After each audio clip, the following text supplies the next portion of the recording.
Welcome and thanks for your patience. Thanks for joining today.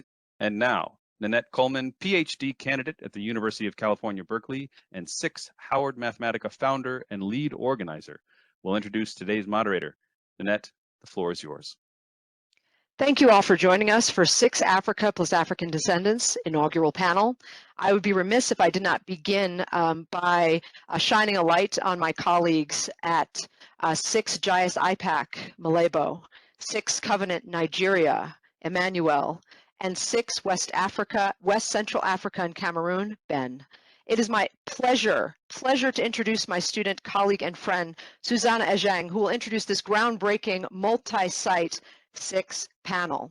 Susanna Ajang is a global development, humanitarian, peace, and security consultant with over 15 years of experience in multilateral civil society and government organizations on 3 continents. She is co-founder of Collateral Benefits, a storytelling platform that documents perspectives from Africans and Afro-descendants about transcending COVID-19, a founding member of African diaspora platforms such as Afro-Innova in Colombia, Africa 2.0 in Spain, and a member of the advisory board of the Collective for the Renewal of Africa, Senegal. From Equatorial Guinea and Spain, Susanna studied at the Complutense University in Madrid, the School of Oriental and African Studies in London, is a 2014 Yale World Fellow, and I am proud to say she's also an alum of my alma mater, the Harvard Kennedy School, and is a 2022 MPA Mason Fellow. Welcome, Susanna. The floor is yours. Thank you so much, Nanette. What an introduction. But look, what an amazing panel we have today. I'm going to start by introducing the panel. And we all understand that for development interventions and to solve current and future crises, data must be reliable and of high quality. The reality is, unfortunately, that concerns about the data, its validity, are very pervasive, and they present significant bottlenecks for generating really theoretical insights into the complexity of issues that are peculiar to the peoples of Africa and the African diaspora.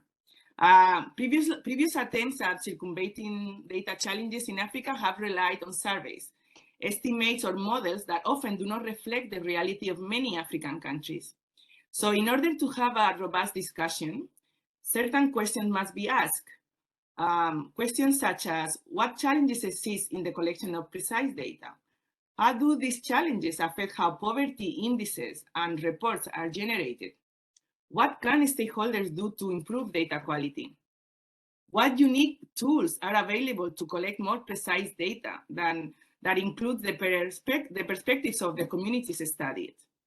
This panel will discuss these key challenges in the collection of this precise data, as well as how these challenges influence how Africa and the African diaspora populations are studied and economic indices are generated.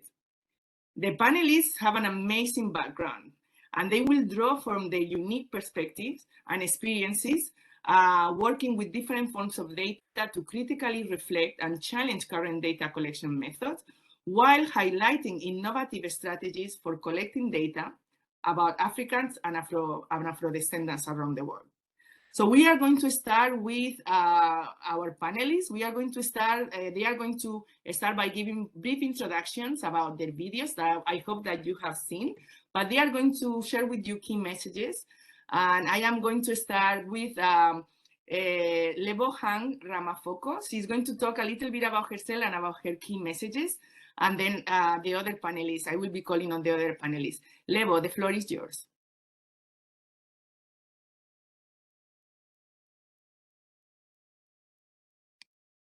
Thank you. Firstly, unmute yourself. Thank you very much, and thank you for having me in this panel. I am a 51-year-old Black middle-class South African who identifies as a woman, and I have the privilege of an overseas education, being a Mason Fellow and a Harvard Kennedy School background. And I speak about my positionality and the position that I hold currently as the executive director of Oxfam, because I come as one, but I stand on the shoulders of many who, due to the injustices of apartheid, really cannot exist and be on panels like this. And I say this because on this panel, we are speaking about data. And for me, the first question that I have is who collects the data and whose data is it? And very often the shoulders of many that I stand on is their stories and their lives whose data is collected. It is their bodies, it is their habits, it is what they do, it is how they behave that is being collected. And very, very often they are not owners of that data. So my biggest message and my grappling with the data is the fact that data is not neutral. Data has politics. And for all of us who use data, who collect data, who make decisions based on data, when we depoliticize data, we take data as neutral, we actually make the contributions of many, many people whose lives and bodies we research as insignificant. The second thing that I am concerned about in this issue is who is the subject of the data collection. Now, when you look at many data that is collected in the public health, and you look at the funds that are being collected in the name of collecting data, those whose sexual habits, if you are studying microbicides, if you are thinking about what is the next best drug, particularly in sexual and reproductive field, you realize that in fact, those that end up being A+ researchers do not have the lived experience of basically those whose data is collected.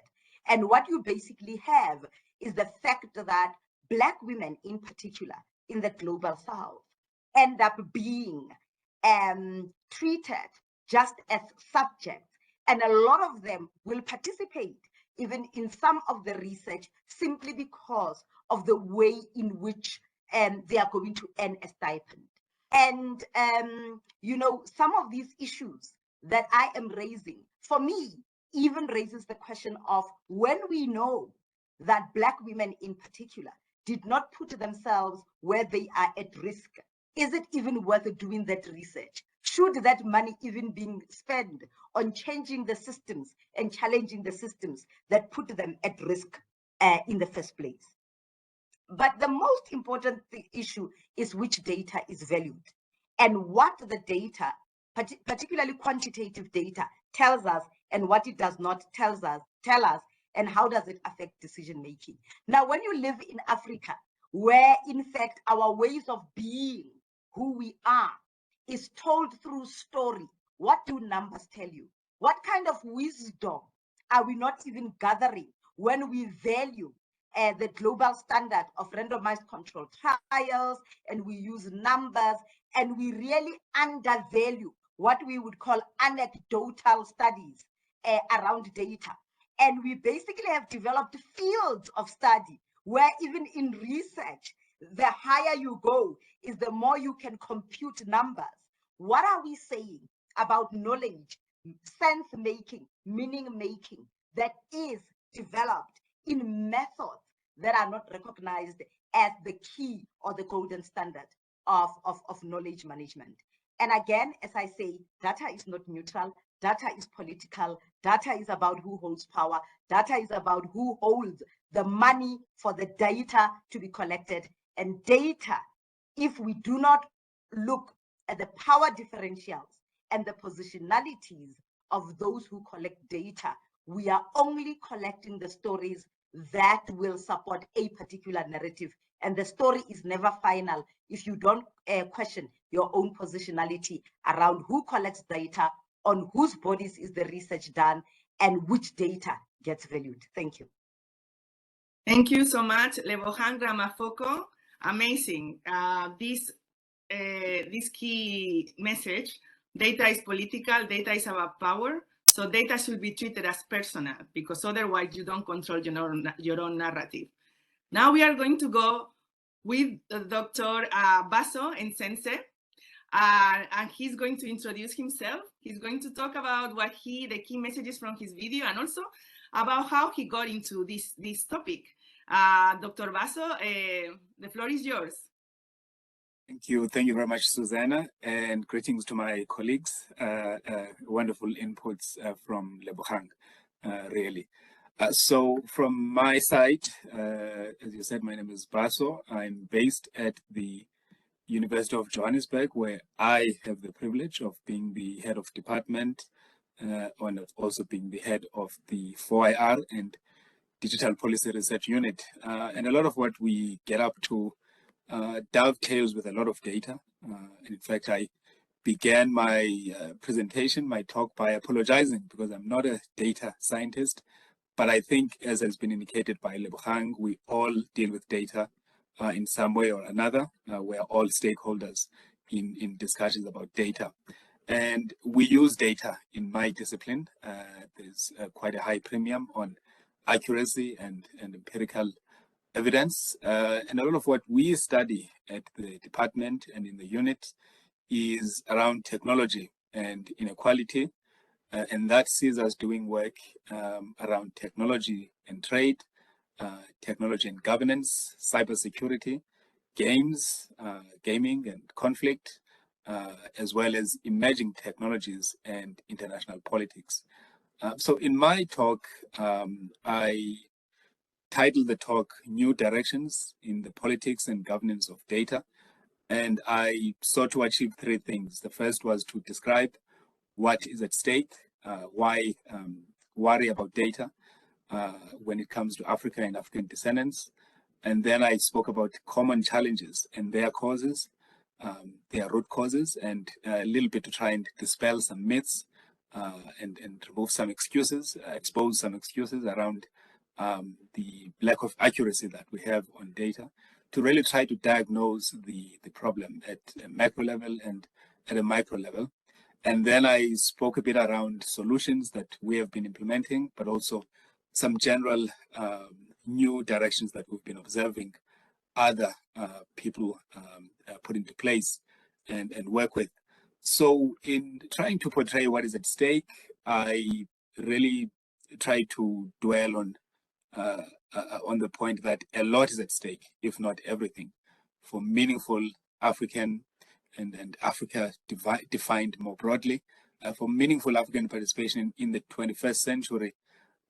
Everything is at stake when it comes to data, but I tried to drill it down to three central points. The first being representation, the second being equity, and the third being sovereignty for the continent and its peoples. The talk then saw me, delving into some sectors that where data is an issue and what is at stake, including agriculture, environmental, as well as resource management, issues of housing, issues of the judiciary and the administrative state, issues around language, culture, and heritage, as well as issues around trade, FDI, and international aid flows. And in each of those, perhaps we can unpack this and flesh it out as we engage in our discussion. But each of those carries its own implications when we are unable to get accurate data. And I use "we" also quite broadly here because I think it touches on government's willingness, it touches on academia and academic precision, it touches on civil society for their interventions, and it touches on business, on the commercial sector. Then in trying to look at the challenges and to do a bit of myth busting, I talked about some common sort of reasons that are given for challenges around data. And here I also speak based on my experience on a handful, on several African countries, about 15 where my team and I have done research. And we often hear, excuses around infrastructure, excuses around technical expertise, and excuses around diversity. The idea that Africa is too diverse and you have to contend with that, and that is a limitation. But we actually find that infrastructure is not the problem. The problem is access, and technical expertise is not a problem. Rather, there is an over as well as under, as well as lack of regulation. as well as the problem of extraversion, this external direction when it comes to solutions, looking for external solutions instead of trusting and working with the technical expertise of people on the continent. And then the issue around diversity really comes down to building in trust in terms of data collection. A lot of people do not trust data gatherers, and I think with reason, given some of the bad experiences that they would have had, colonial, apartheid, and the like, as well as some post-war traumas. So the relationship between the people and people collecting information about them is quite skewed.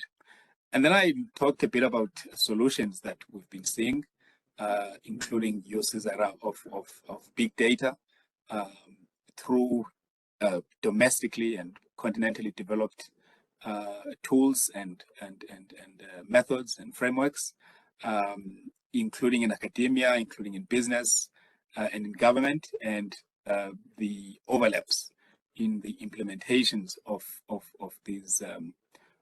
these tools. And that left me a bit optimistic, and I hope the viewer too, in terms of the three problems of equity, representation, and sovereignty, that there is some glimmer of hope due to the organic solutions being developed.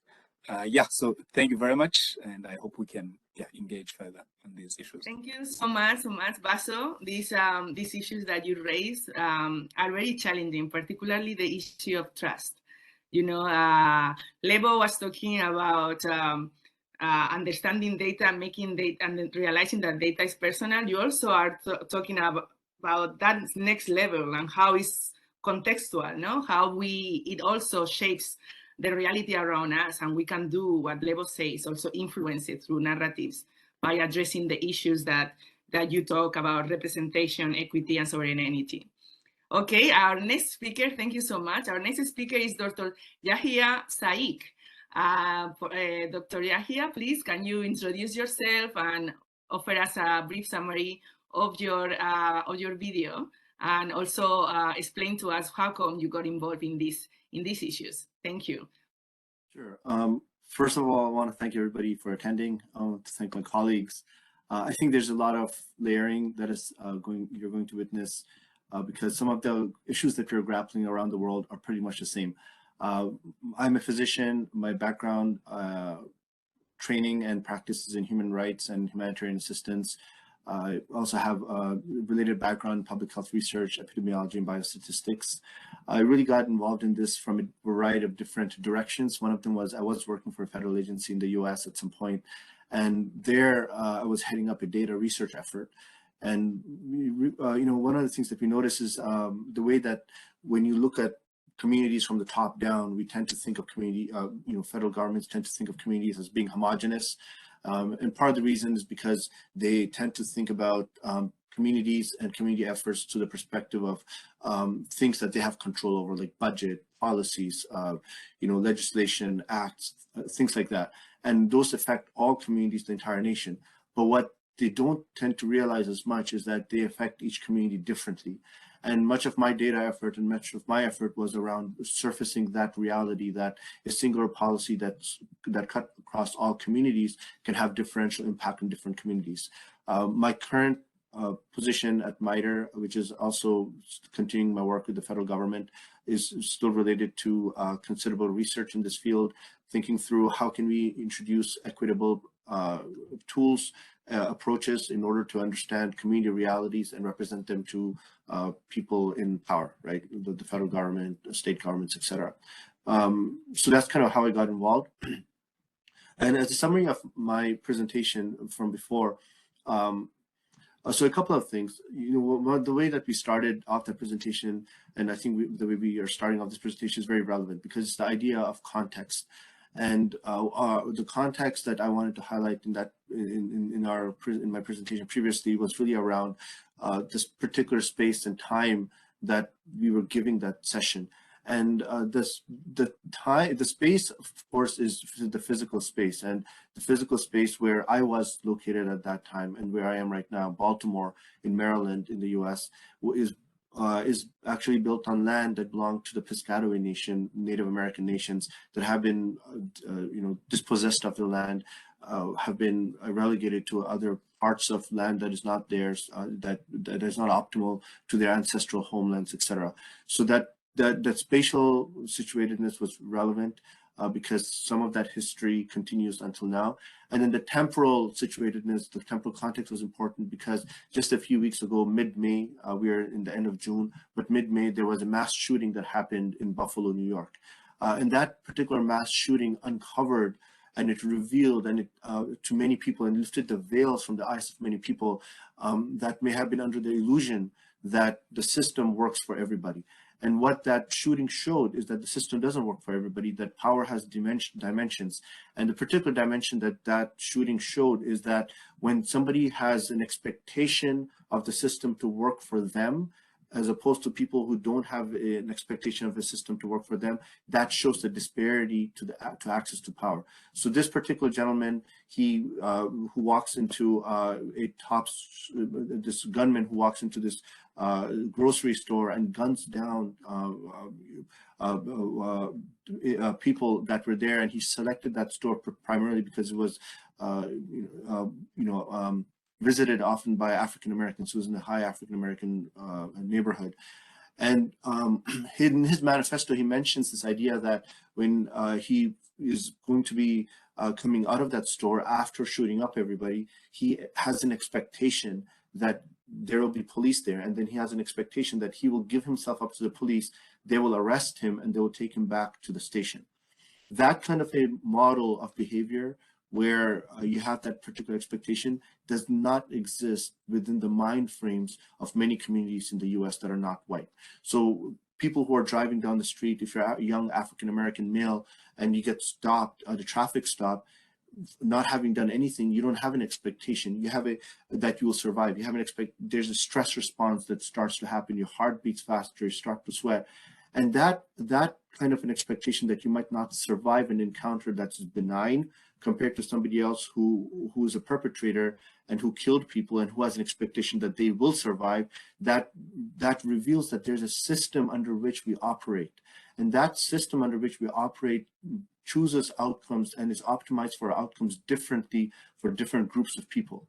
This leads directly into data and what we're speaking about, because some of the constructions of questions that we have, some of the representations of communities that we have, some of the interpretations of, as Lebo was mentioning, who asks these questions and who interprets, who says what is the reality in which we should be examining people? Is it quantitative numbers that fractures in communities into discrete variables, and those variables are looked at differently with assumptions of linearity and linear regression models? Is that the kind of world is that the kind of approach we're going to be taking?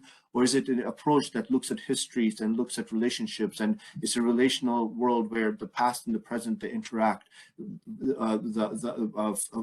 different communities interact, the different aspects of how a system is set up, the economic aspect, the family aspect, they all interact to construct a reality which is not represented in linear models.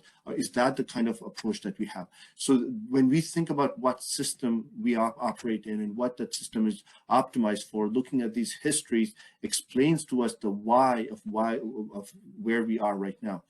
But just asking the why is not enough, right? Because most of us kind of understand that. So what my presentation did is we went on to examining, does this kind of reality that is very political in nature, does this impact health in some way, and does it impact poverty in some way? And what we examined is certain outcomes, chronic disease, etc. And we noticed that yes, those kind of realities do exist, because at least in the US, there are aggregations of communities that come together, whatever outcome that you want to examine.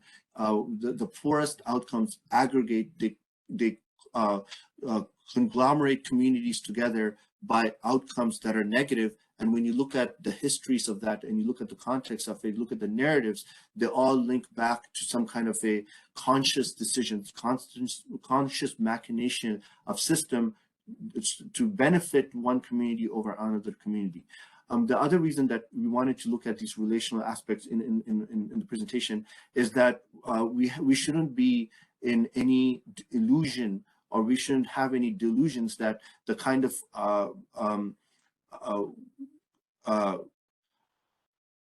challenges that we are struggling with in our nations, in our regions, they're not unique to our nations or our regions. There is a colonial project that happened that touched many parts of the world. There's a white supremacist transformation of that project that is taking place right now. And the gunman that I mentioned, when you read his manifesto, he references another white supremacist who did another attack in New Zealand. And there's an inspiration that these different efforts derive from each other.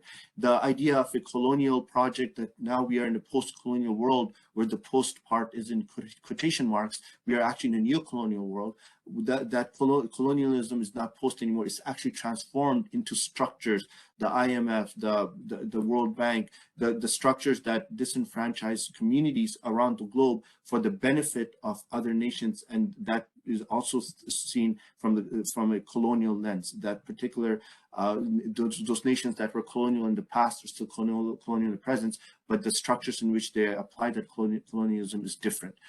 So the idea of situatedness and that idea of connectedness is something that was important in the presentation as well, that we still exist within this broad global environment that we need to be cognizant of.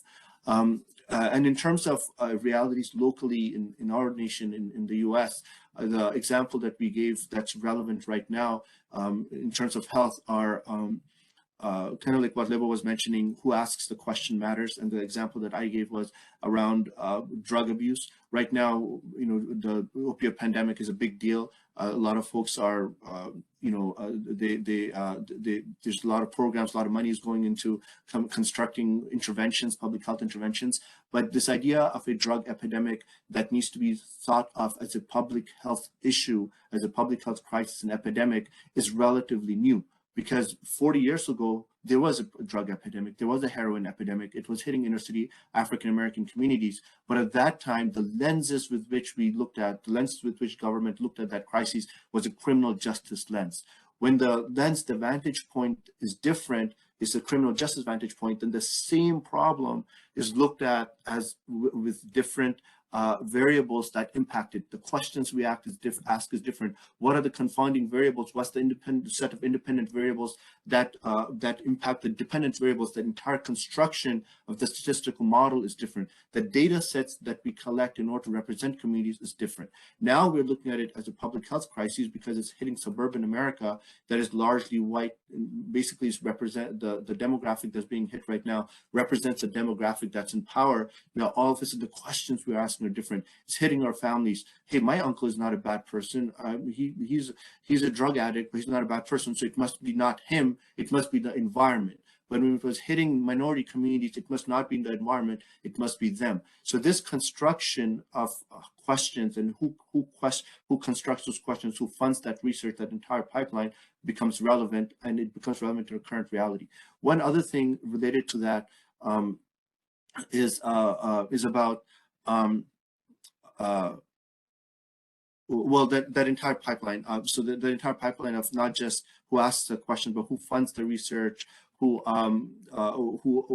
collects the data, who does the analyses, who interprets the results, who disseminates the finding, who formulates the interventions. All of these become relevant, but then all of these are relevant not just as research questions and research pipeline, but then within the construction of reality, the assumptions, the ontological assumptions that we make, and the epistemologic tools that we use. So as you know, Libo was mentioning, and you know, and I think you'll hear others mention as well, the tools that we use are going to are set up in order to understand a particular framing of reality. And the framing of reality, what it does, that we noticed in the US with the drug wars, is that when the centered group represents themselves with a particular framework, is going to be different than when they represent the other from that same framework. So therefore, in the US in the past, we had the war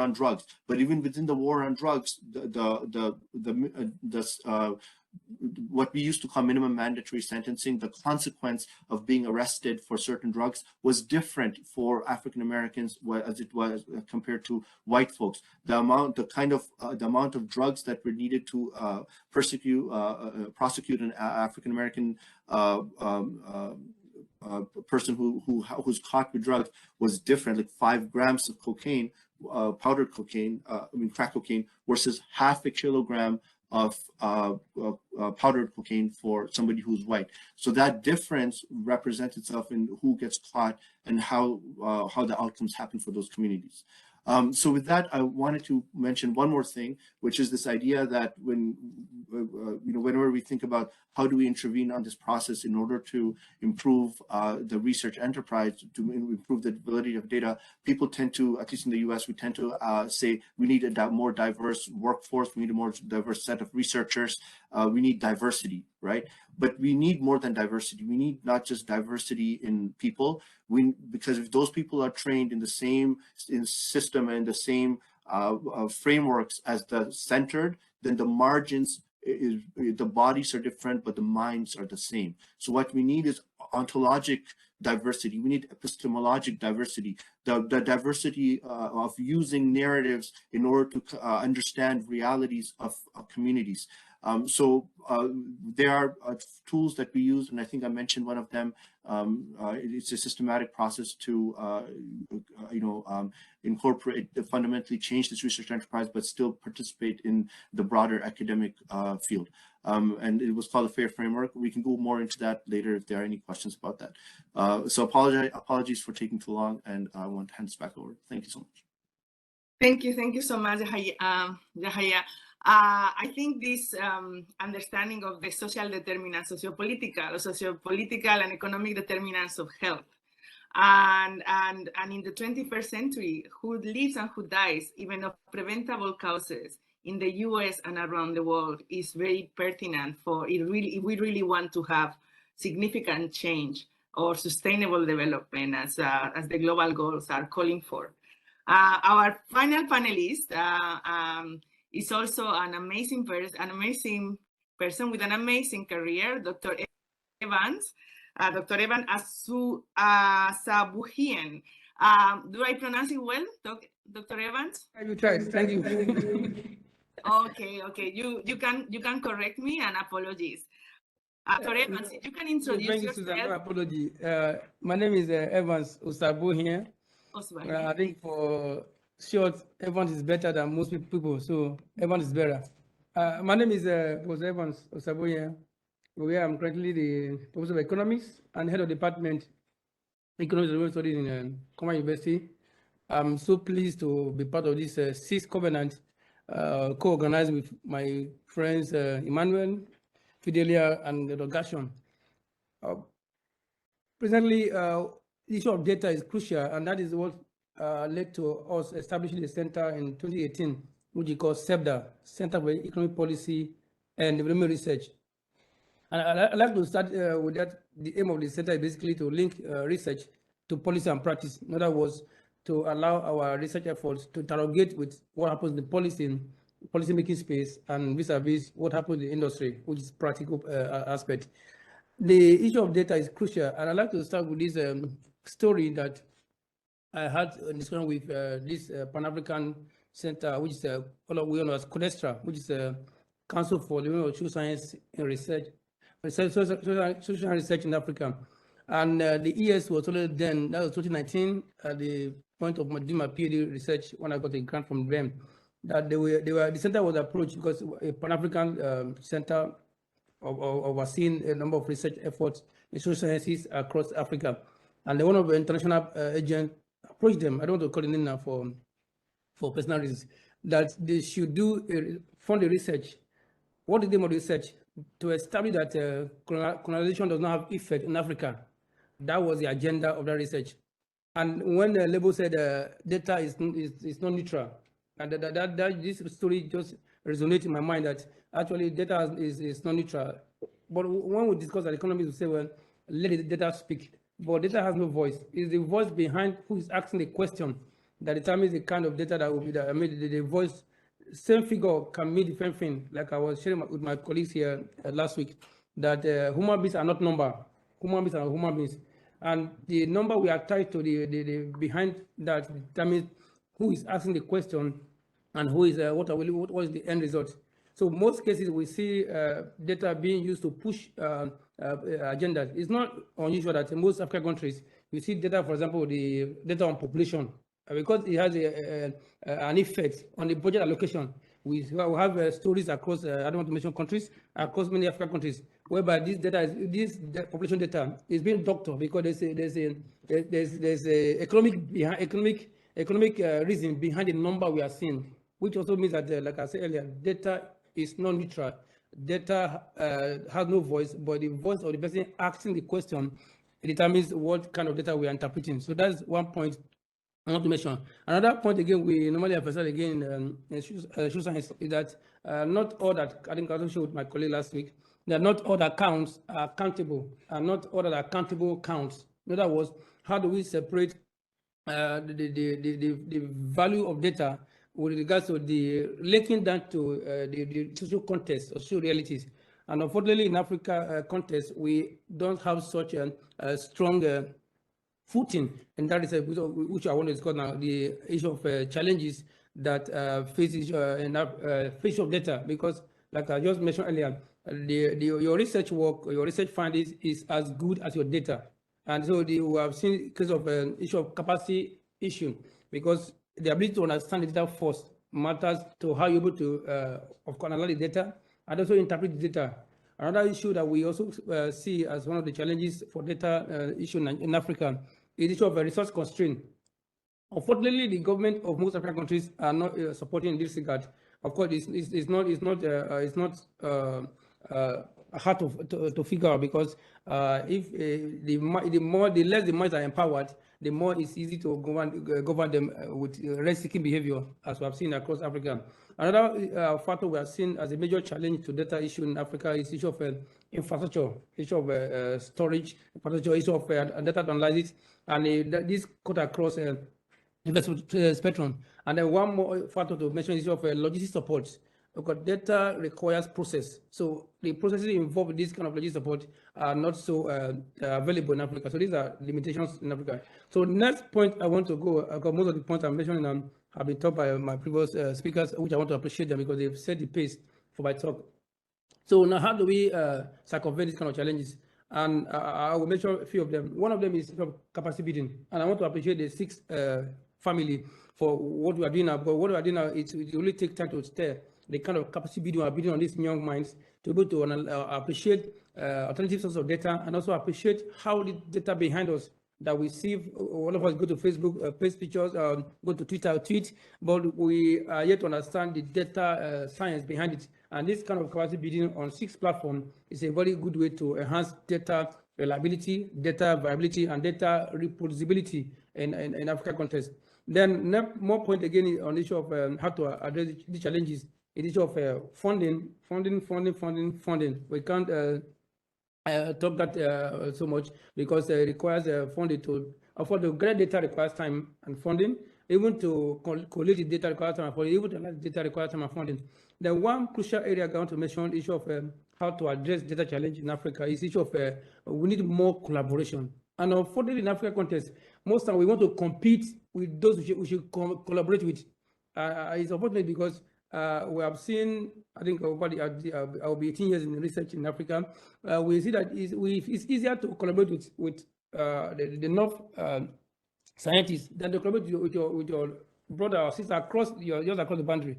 And it's not happened, because even it's easier to contact somebody in Europe than to contact my neighboring brother in Cameroon, just behind my fence, or could be behind my fence. Why? Because you want to travel. It's easier to travel to, for example, to Paris in France than to travel to even to Benin Republic, just behind my house. So these are issues. So in summary, there's a need for more collaboration, intra-African collaboration, and this is what I want to appreciate. This platform. We have seen SICSS sites across different countries in Africa, in Cameroon, Nigeria, in South Africa, with Howard working together. So this is one more area we should drive up in how to address data by collaborating more. We gain more by collaboration than the competing among ourselves.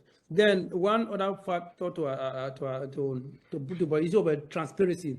How do we ensure that data is transparent? Like a label said earlier, that data is not neutral. Data can be political. That is what. How do we begin to gain transparency in data analysis and ensure that what we are reporting, which is called evidence-based, is actually evidence-based and not intuition or based on somebody behind the curtain giving the agent. So on that particular note, in summary, I have mentioned the issue of challenges facing data issue in Africa, and then issue of how to address these challenges, which is more of collaboration, more of support, and more of capacity building. So on that note, I want to appreciate you for that. Thanks so much. Thank you so much, Dr. Professor Evans. So what an introduction. I think that this is a very interesting context in which we are. We are probably around the world, around what? 1.56 billion people on an African descent. And I think this is an underestimate. That means it's around 20% of the global population. If the global population is 7 billion, as it's still 7 billion. But you are all talking about connectedness, about collaboration. Are you seeing any collaboration happening? And are we really using the most of this global number that we have, or that number maybe is irrelevant because we are limited to our national context? If we are limited to our national context, what is the role of civil society in ensuring that we get better data, and a data in which we can feel that we belong, that it represents us and can help in our realities? I will start with Lebo, and then, you know, like all of you, please feel free to chip in. Yeah, so I mean, I think we need to first ask ourselves, what is an enabling environment that is going to make us come together? And I think Evans spoke about the issues of funding. And I like what Yaya said about the colonial agenda. We all know that even when you run projects, that evaluations are very expensive, and evaluations are ways in which we gather data.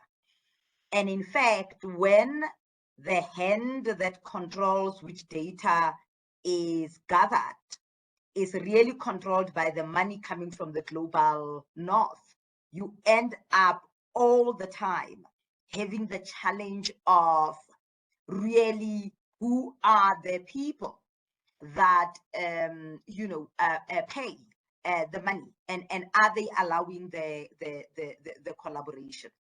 And for as long as a lot of the funding is going to come from the global north, and the understanding, like Yaya put, of the fact that, you know, we are not even in any post-colonial era. You know, this is the continuation of the colonial agenda in different guises. And until we speak that truth and we acknowledge the truth, then we are going to be speaking about the money, who funds which research, and which studies are actually being funded.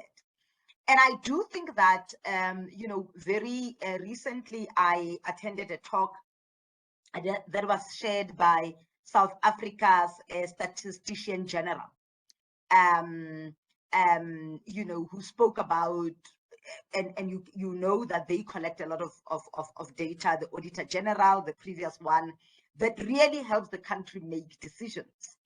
And he shared an experience about, you know, the data that is at their disposal, the interpretation of the data, and then sharing it with South African politicians. And being in China with other auditor generals and sharing the same thing, speaking to politicians about the data. And what is the kind of decision making that was done in China, at what speed, and what is the decision making that was done in South Africa, and at what speed? Same form of information in terms of, this is what we see, this is the decision making. And again, We can't only even point the finger at who controls the money, who funds with research in the global north, when in Africa, we've got bodies like SADC region, we've got the AU, and none of them are supporting the various researchers, the various schools that are saying to them, how do we create data and support the creation of data in Africa that is going to support the work and the decision making that is going to influence what we do in Africa. And so for as long as I don't know, Baso, who funds your research, for as long as even in Africa, it's universities like UCT, which is seen as the top in the globe, and all of that, and some of us must go to the Kennedy School and other places, and you don't have Africa saying data is gold, data is the new politics. We can forget about collaboration, and that's why I'm saying data is political. Okay, thank you. Maybe Yahya, you would like to enter here because you were also talking about this addressing this issue of connectiveness, and also Dr. Baso as well, this issue of connectedness. But what is it that needs to happen? Who is responsible? Lebo is saying that political leadership, but I don't know. I don't know. Well, I agree with Lebo, to a great extent. I think first of all, it starts with speaking the truth. And I think with the truth comes, understanding of history, right? Because if we understand history, then we understand where we are right now. And Evans was mentioning this idea of the work that he's doing and how we need capacity building. Well, when we look at other economies, let's forget data for a moment, and let's look at other economies that exist within post-colonial, quote-unquote, post-colonial societies, right? And let's look at, for example, infrastructure. The way that infrastructure was set up in many communities, in many countries, had a particular purpose. It's to to extract resources from centers where those resources are, gold, oil, whatever it is, take that to the coast, and then there are rail lines that need to be set up to go to the coast, and from the coast, it needs to be put up on ships, and from the ships, it goes to the colonizing countries, right? The infrastructure that was set up was in order to facilitate the extraction of resources for the benefit of the colonizing countries. But if you look at the colonizing countries and how we set up here in America, for example, how we set up our infrastructure, our infrastructure is not to benefit Britain, right? It's not to extract resources from the US and send it off to Britain. It's to reset up the railroad system in order to tie together different communities. So this kind of interrelatedness and connections within nation, within region collaborations for economies and others can take place. Now, if we think about that and come to research, for example, right, the question then becomes the question that we've asked: where does the funding come from? If the funding is coming from somewhere else, then where is the return on investment going to accrue to, right? And if the funding is coming from somewhere else, but then the extraction is coming from somewhere else, the data is coming from somewhere else, but the benefit happens to the other one, then it's the extractive economy that's being set up again, right?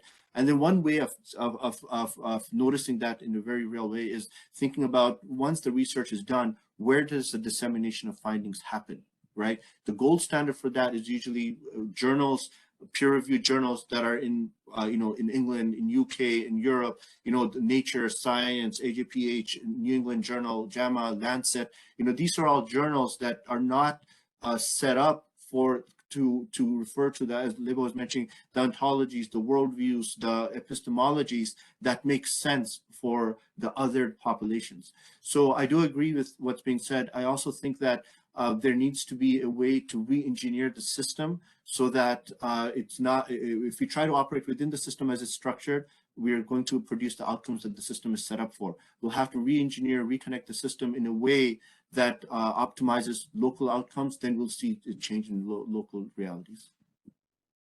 Thank you. Dr. Baso? Sure. Thank you You very much, also talk Susanna. about this issue of diversity and the challenges that diversity present, but also the opportunities, and you were optimistic about the solutions. Absolutely. But to bring it to the issue of trying to really undo a lot of the historical legacies that we have to contend with, it really comes down to the role of government. And I have to say, a lot of governments have not been coming to the table, at least in any good faith sort of way. Hence, the mistrust by a lot of the populations and different stakeholders, and which leads to, in effect, I think a perpetual cycle of trust towards outsiders, because they are not the governments that basically can participate in a lot of population targeting that have, as part of the political business cycle, overpromised and underdelivered. And I think Dambisa Moyo's book really touches on this, the old book on dead age, basically, that there is also a further skewing of the political process through, for example, higher levels of trust towards outsiders compared to one's own governments. And I think all of this should be, given the moment we're in, the moment we're in should be a shocker, really, a jolt of energy to everyone involved. The world is changing, the global economy is changing.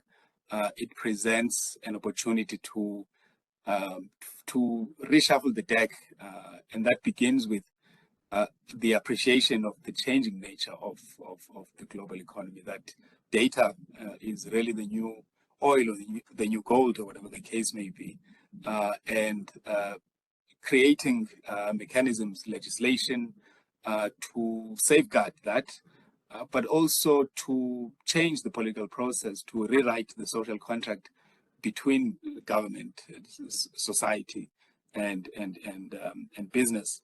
And I like the point around infrastructure. And I think we can understand infrastructure more broadly, which is to say, as Yahya spoke about, the publication Political Economy. And I read some very interesting news over the weekend about Lancet now deciding that they're not going to be publishing studies about Africa that do not have African co-authors. Because, as they rightly observe, a lot of Northern scholars will basically either helicopter themselves in and reach conclusions on very scant data, or be recipients due to their privilege of unparalleled access for African researchers, or use somebody, African researchers on the ground, and not recognize their contributions in the final product that comes out. So I think publisher responsibility needs to be stronger. The ethics that guide publishers, we should expand those to basically require more recognition of the role of African people on the ground doing the heavy lifting. And that brings me to the point around capacity. I think the continent has a lot of capacity, but it's a question of who is given access. There's a lot of capacity for conducting research, it's really a question of who is given access to do the research, and who is given support to do that research. Those are my points. But also, I think it also is about ecosystem building. I like the point around collaboration in terms of research use, as well as data gathering and data usage. We've tried to do this in 2020. We put together, as the University of Johannesburg, a dialogue. We called it the AI dialogue, and ensured that there was civil society, there was government, there was academia, of course, and all players, all participants in the value chain of data. And we had about 1,000 organizations represented. And really what we are bent on is creating a new sense of agency and sense of optimism that if we put in place the right measures now, we can actually come closer to a more equitable world, to a more equitable participation for the continent and its peoples. Yeah, thank you very much. Thank you, Dr. Basso. Nanette, we are ready for questions from the floor, from participants. Is there anything you need to share? Nanette, Rick? I think she's muted. Okay, I will continue then. You are somehow talking, all of you, about addressing this issue with Aguirre, this issue of decolonizing data. No, some of you have mentioned it, and then Yahya, you talk about a method, about the FAIR method, yes, and also Dr. Basso talks about other methods that you are optimistic about. Can you both expand on these methods and how can they be used across the continent and also across the diaspora? Are they relevant? Can they be adapted to different contexts? Thank you. Basso, would you like to go first? Okay, thank you very much. Yeah, so this is a very interesting question. I think, we often try to think about what does decolonizing data mean and look like. And for me, really, it's about ensuring more representative samples, but also looking beyond, so-called outliers, because outliers can be whole societies and underrepresented population groups. So for us, it's about conducting research, particularly around sentiment analysis in African languages, for example. And here you can do quite a lot. You can achieve quite a lot that you otherwise wouldn't if you are looking only at say, English language participation in social media and the like. And a lot of studies actually are looking at social media and sentiment analysis and politics. But there are, embarrassingly, I think Facebook admitted at some point that they only had one language expert for a language in their attempt to respond to misinformation online. For an entire country, only one a person who speaks the language. So I think a lot of what we are trying to do is broaden the languages of interest to re-understand also the geographies in the country. For example, one issue that has boggled political scientists is why do the youth in South Africa seem to not be as politically active in the political scene? Well, that would boggle you. That would be confusing to you, as long as you looked at the overall statistics of the country, which tell us that the youth are quite a high component. I don't know the exact figures, but certainly more than half of the population is under the age of 35. But actually, when you break that down, and we have a paper coming out on this, the youth is actually politically irrelevant because it is concentrated in about 2 cities in the entire country. I think about half of the population is in KwaZulu-Natal and Gauteng. That won't mean much to anyone, but to Malebo, to Malebo and to Lebogang, that will mean quite a lot, because these are 2 provinces that are the engines of the South African economy. But so long as you don't appreciate that actually, half of South Africa's youth is in really 2 provinces, you will be fascinated as to why they're not being more politically active in Free State Province, or Northern Cape, or Northwest Province, or Eastern Cape, because they're simply not there. And I think that can also point towards the colonial nature of the South African economy, because that's where the most settlement took place, these two provinces, and that's where most of the economic opportunity exists. And also a bit of this goes to reflexivity, because I think I am quite a relatively young political scientist, and I'm therefore able to have that appreciation of economic geography and the demographics that inform it.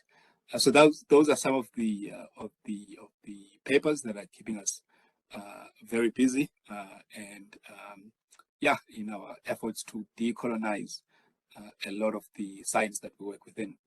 Thanks. Okay, thank you so much. I have a question for Lebo and another question from Dr. Evans. So for Lebo, there is a question from the South Africa side, which is maybe relevant, and you can explain to us and help us. They say, well, since academic research is often seen as exclusive, how do we make your research accessible to the community? How were you able to make research accessible to the communities you were working with, Lebo? So for 24 years of my life, I worked in a not-for-profit organization called Soap City, which brought out the first soap opera in South Africa dealing with health and development issues. And if you know that in Africa, we mainly learn through story, you will realize that there is no way in which, there is no better way in which you can present data to people and what you want the outcomes of the data, because the data is not an end in themselves, but through, through story. And I think for me, that is why the whole issue of which data gets valued is very important. Because ultimately what we do with data, what we do with theory, what we do with research is to basically help reflect the story of a people, of a community, of a country back to themselves. And when you engage with people with those stories, then you do sense making. We use data for sense making. And I think a decolonial agenda around data is to actually dispel the myth around who controls the data. When you are in a focus group and you are sitting with women and they are telling you about their lives, that is rich data. They may not be recognized as researchers. They may not be recognizing that moment as a research moment, but that in fact is research. And therefore, the sharing of the data and making sure that you give it back to people is depends on two things, at least for me.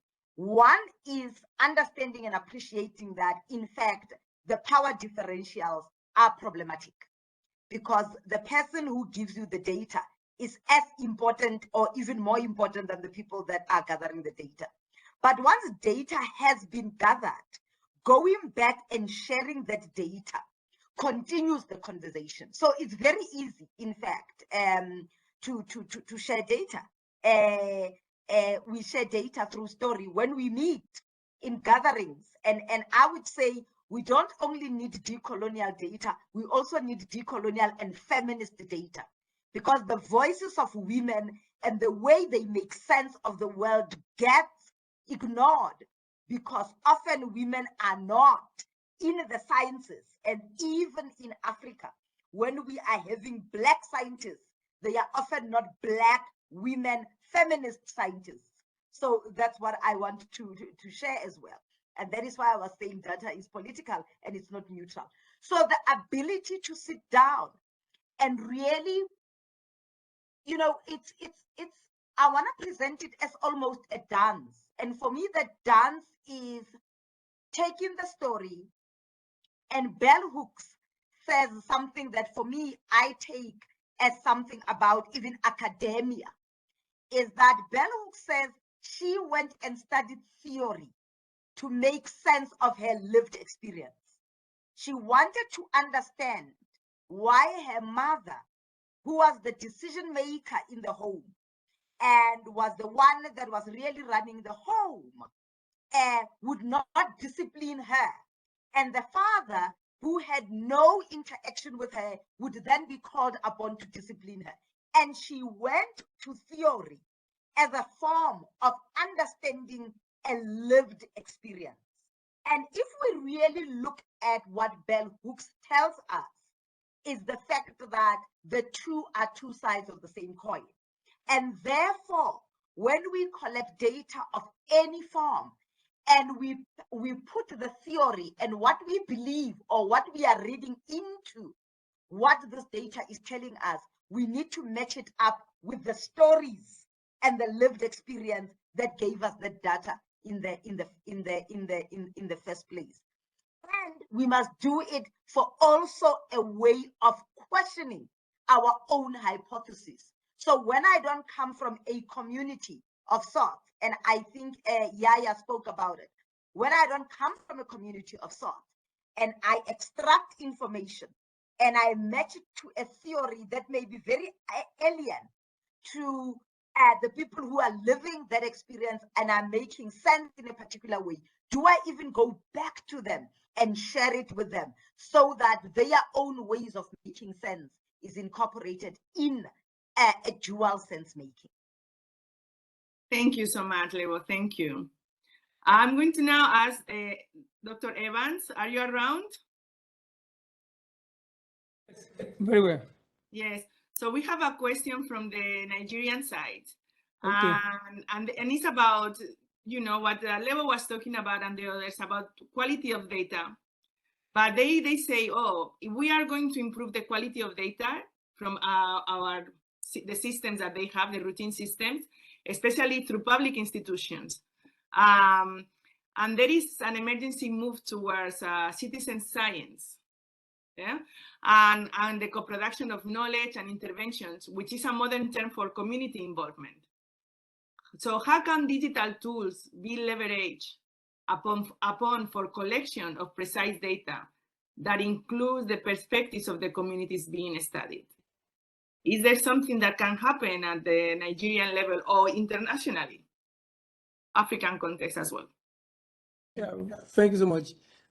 First, the digital tool, we have to minimize the human error instead of entry data from hard copy. So that will minimize the human error.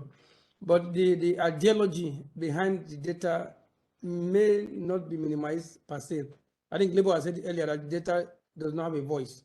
It is what you speak to the data that it speaks through you. Okay, so in summary, the digital revolution instead of using the hard copies of Sonia, you can get the data real time. So that we minimize some human errors. But the philosophy, like Yaya talk about the epistemology behind the data itself may not be minimized, because that will take intentionality. We need to be intentional as Africans to say this is our own time, this is our own words, how we can speak, how we can tell our stories. I think we just said about Lebo that Africans are the best to tell African stories. That is true. And I'm pleased to also mention that I put on the chart that there is now emerging revolution from young African scholars to see how we can begin to interpret African languages, because even the language itself, somebody speaking Yoruba and I'm to write it in English.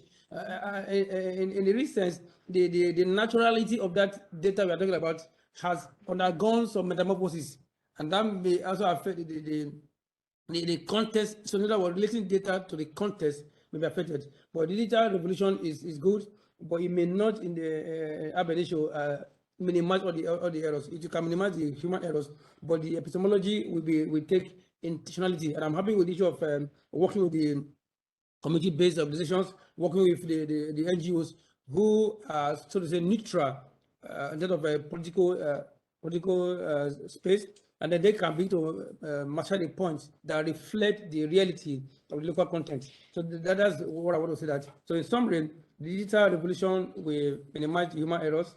We may not totally reduce the biasness, sort of the political nature of data, but it can in the long run. That will require being intentional, being pragmatic about it, that we need to take the bull by horn and contribute among ourselves. So that's basically what I said. So the NGOs, the CBOs, we need to play active role in that regard. Thank you so much. Thank you so much, Dr. Evans. It's 11:30 here, EST. So we have our last round of questions to close. And this is the issue following what Dr. Evans is talking about here is the issue of ethics, and also the issue of connectivity and understanding the local, the international diversity. Now, what we have seen is with COVID-19, vaccine nationalism, and the problems getting access to the vaccine or getting access to the materials to look after COVID. What we have seen among the African diaspora around the world is like a similar pattern, whether it's Europe, whether it's North America, whether it's South America, whether it's other regions in Asia, other countries in Asia. And it is about, so how do we do this? Can we really harness data for this so that in the next pandemic, these things don't happen the same, and we can really use this data, these numbers that we have been able to collect, and these stories, this qualitative data, so that we are stronger in the future. And taking into account all these issues with these problems that we are having with data and fake news. So let's close with that, and please and let us know what your thinking for the future is. So we will start the other way around. So we start with Dr. Evans and we finish with Lebo. Yeah, thank you so much. So the final word is that data don't have a voice. It's a voice we learn to it. And then the more we collaborate among African scholars, we are better for it. And then lastly, Africans are the best to tell African stories. Thank you so much. Okay, Dr. Basso. Thank you very much. So yeah, it was quite interesting early in the pandemic when you would hear anecdotal stories about this herb in some part of South Africa that the locals believe to be, if not a cure, then a mitigating intervention against COVID symptoms. For a while, there were also stories making the rounds about Madagascar. And really the thing that is not that, at least for me, is not that there were claims, but that they could not be verified in an African lab. And even then there were talks about it would need to go and be verified or tested in Europe somewhere or in the US so that it could be FDA approved.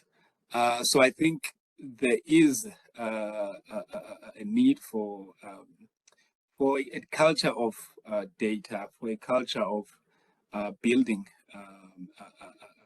mechanisms, basically, to work with data. And that also brings me to my point around at least in the presentation, about the African Continental Free Trade Area, where basically, there are some efforts to ensure that it is able to safeguard the intellectual property of the continent, because currently it doesn't make much provisions in terms of, in fact, any provisions that I could find in terms of data regulation, so that the continent is not just hoping to be helped, but it is in effect helping itself. And we have all the tools. We have the minerals, we have the capacity, and we have all the data. We just need to be capturing it and using it optimally. So thank you very much. Okay, Yahia, please. So a couple of thoughts. So taking back to what Lebogang was mentioning earlier about the idea of the importance of stories, we do notice that people are, they use data, as Lebogang was saying, that you have to have a different way of looking at data and you have to incorporate stories. I think that's an important aspect to think about when it comes to COVID-19, because a lot of perceptions of how well a particular response went is going to be dictated by how that community wants to represent themselves to the world, right? So when we look at And in relation to that, when we look at the data that's then collected, some of those stories that come out from that data itself, not the qualitative stories Lebonga was mentioning, but the quantitative representations of how a particular response happened, those stories are going to be thought about within the frameworks of people who are collecting the data. So when people are outside of the US, we are going to be talking about how well we developed the vaccine, how quickly we rolled it out, how many people got vaccinated, etc.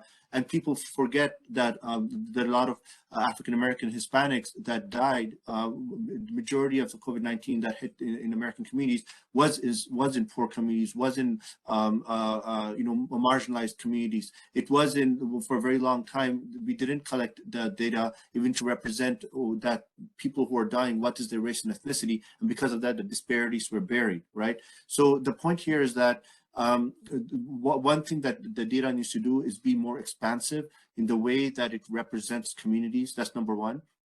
But then the other thing too is when we think about the global perspective and how different people have different stories, I think the stories that come out from Africa needs to be highlighted because there are challenges that happen everywhere, but there are strengths that happen in places. Why didn't Africa have as many deaths as America, for example? Like, what is the reason for that? We need to look into that. And we need to ask ourselves, what are the assets that existed within the public health systems there, despite being not as well resourced as the US, but having better outcomes when it comes to this particular infectious disease? What happened? Was it better communication? Was it lack of a vaccine, but better perception of what's needed? Was there less misinformation? What on earth was going on? And I think not only should those stories be coming out, but because this is a global public health crisis, then those nations that did better than other nations should be the ones that take charge in setting up these conferences. Right now, the US can't be in that position. We have the most deaths in the world, right? So African nations should be the ones that should put together a conference, a global conference that invites US, Canada, Europe, and say, look, we didn't have the resources, but this is how we made it work. And can we put together something where in the future, if something like this were to happen again, we learn lessons from each other, and these are the lessons that we can teach you. So I just want to stop there, but those are some of my thoughts. No, thank you. Very thought-provoking. Let's see if our leaders have the courage. and Lebo, we close with you. Susanna, we are the leaders. We are the leaders. We have to do it. Yes, we are also the leaders. That's true. That's true. You are right. Yeah.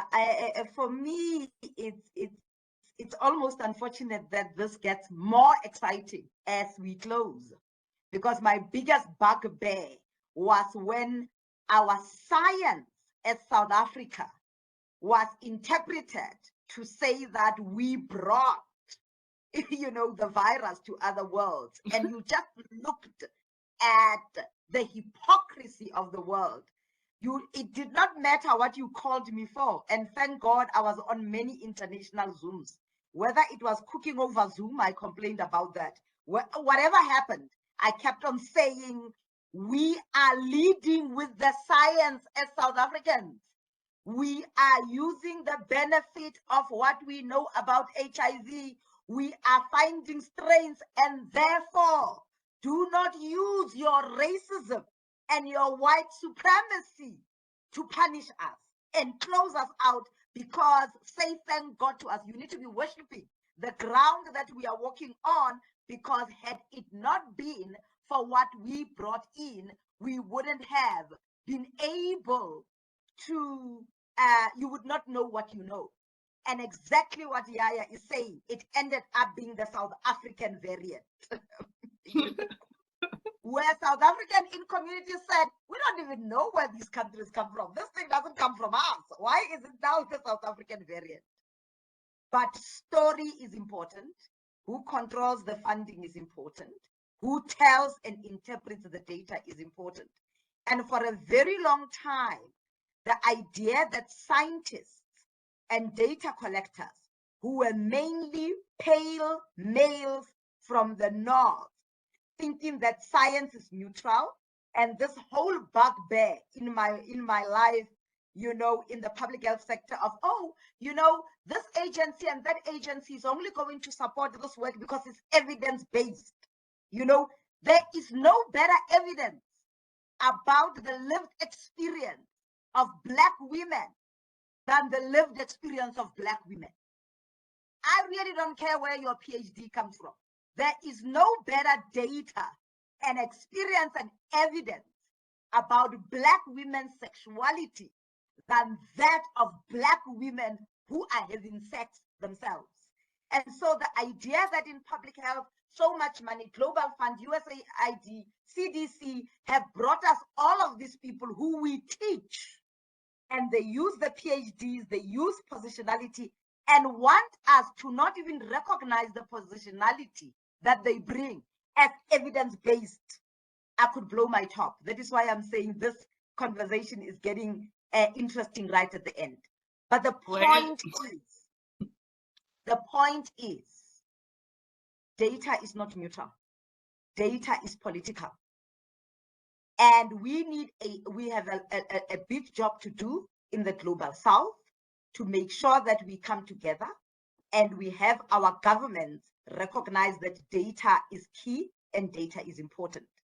But as we are scientists, and I'm a social scientist, I'm not a doctor, I'm not sitting in a university elsewhere, I am imploring on all of you here, and I'm excited to have had this panel, because when I was asked to speak, I thought, let me bring my crazy into this. Maybe I'm going to be sitting with professors who are going to be looking at charts and all of that. I'm so glad that that did not happen. So I'm excited that everybody on this panel understands my crazy. Maybe they don't have the dose that I've got, but in fact, they are speaking the conversation that we need to have about data not being neutral, data at the moment being colonial, data not telling the full story, and the need for decolonial feminist, nothing about us without us.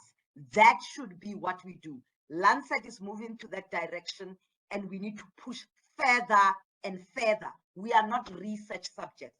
We have agency, and our stories are ours, and we own this data, and we must tell our stories in ways that respect who we are. Thank you. Wow. Thank you so much, everyone. Lebo, Yahya, Evans, Baso, an amazing panel. Is getting really interesting, really heated now. But I think there is a lot of food for thought, a lot of tools that people can use. I also want to thank all the attendees for staying with us a bit longer than we anticipated. But you know, I think it's worth your time, and it's worth my time. I want to also thank the organizers. This is an amazing opportunity to be talking about data and about decolonizing data, about making data feminist as well. So the Summer Institute on Computational Social Science at Howard University, Nanette, and also the producers of the event, Rick and his team. Thank you so much. Thank you, everyone. And I hope to see you around. And people, we know what we have to do. Yahya has said, everyone has to exercise his leadership, or their leadership. Okay, have a nice day, everyone. Thank you so much.